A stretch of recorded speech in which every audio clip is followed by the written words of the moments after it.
This is Caroline for Seconds Out. With me I have the former undisputed cruiserweight and heavyweight champion, world champion, recently retired. Yes. How are you doing?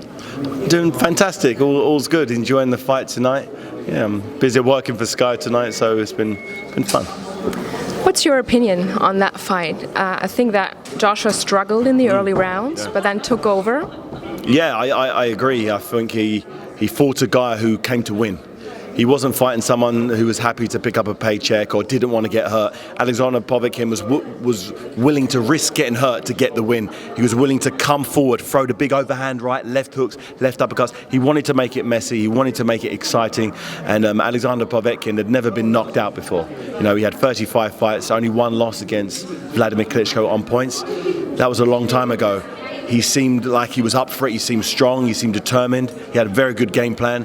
But Joshua, physically, you know, he's just a better specimen. And when he put his punches together, you saw the difference. The gulf in, you know, you got one guy who's 39, one guy 28. It's a big difference there. And I think, you know, maybe 5 fights ago, maybe Alexander Povetkin may have won the fight. You know, but this time in 2018, you know, Povetkin can't beat a fresh 28-year-old Joshua.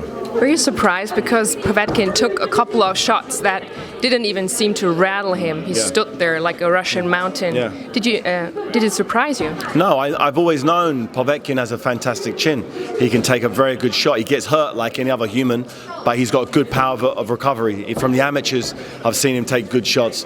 And it gets to a time, though, when Father Time comes knocking and you can't take the shots he used to be able to take. Maybe 10 years ago he could have took those shots and kept coming, but I know what it's like. You know, the shots I took in my last fight, maybe I could have took them 1 year prior, definitely 2 years prior. But as you get older, your recovery diminishes, your speed diminishes, your timing diminishes. But you know, you can't take any credit away from Povetkin. He fought a fantastic fight and gave Joshua some tough spells in there. It looked to me at times that Anthony Joshua was a bit clumsy. He was easier to catch as in the fights before. Yeah. What's your opinion on that? It was only because Alexander Povetkin had a very good offense.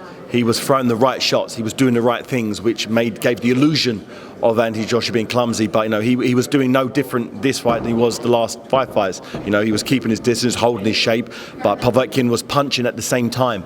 And no one's done that to AJ yet. But you know, maybe Alexander Povetkin has shown the blueprint of how to have success against AJ. So AJ was going to need to watch the tapes, replay it, and learn and adjust and try to improve. Do you think he's on top of the game, or he can still improve? No, he can still improve. Every fight he's got better. He'll learn something from this fight. He's never fought someone like Povetkin, so he'll improve now. He'll have this foundation of knowledge now to become better, and the next fight he gets better, and he'll just keep getting better and better, in my opinion.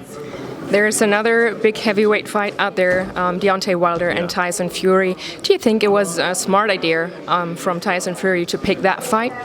I'll tell you after the fight. I don't know now. It may be the best thing ever. If he can somehow find a way to win, then it was a mastermind.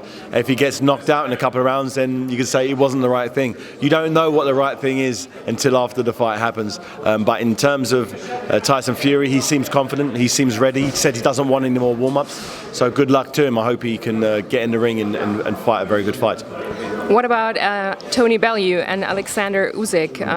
Is the next fight could have been your fight, maybe, but no, I wouldn't have fought Usyk. I wouldn't have been able to get back down to cruiserweight. You know, I hadn't fought for cruiserweight for 10 years, so I'm too big for cruiserweight now.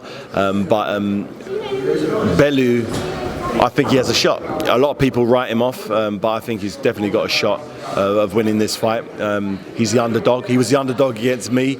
He was the underdog against Adama when he won the cruiserweight title. He's always the underdog, and he somehow finds a way to win. So I wouldn't write him off in this fight. Is that his strategy, that he tries to be the underdog and then rise to the occasion? I think so. It works for him. So I say keep doing it.